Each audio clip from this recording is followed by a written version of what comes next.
ఒక్కొక్కప్పుడు ప్రసంగించడమే కాదు, వినడం కూడా కష్టతరం అవుతుంది.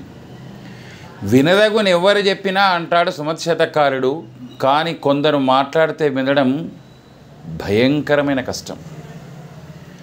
ఒక ప్రసంగికుడు అన్నాడట, నిజానికి బ్రహ్మకు తేడా ఏంట్రా అంటే, మీరు ప్రసంగిస్తున్నారన్నమాట నిజం, మేం వింటున్నాము అన్నమాట మాత్రం భ్రమ అన్నారట.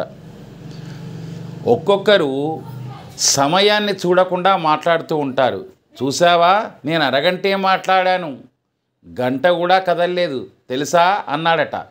కానీ వారికి తెలియని విషయం ఏంటంటే డేటు మారిందని.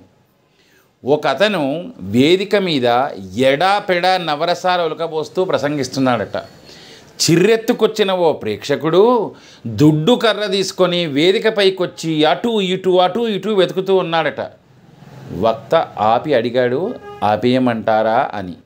లేదండి, మీరు మాట్లాడేసేయండి, మీరు మాట్లాడండి సార్, మిమ్మల్ని ఏమనట్లేదు.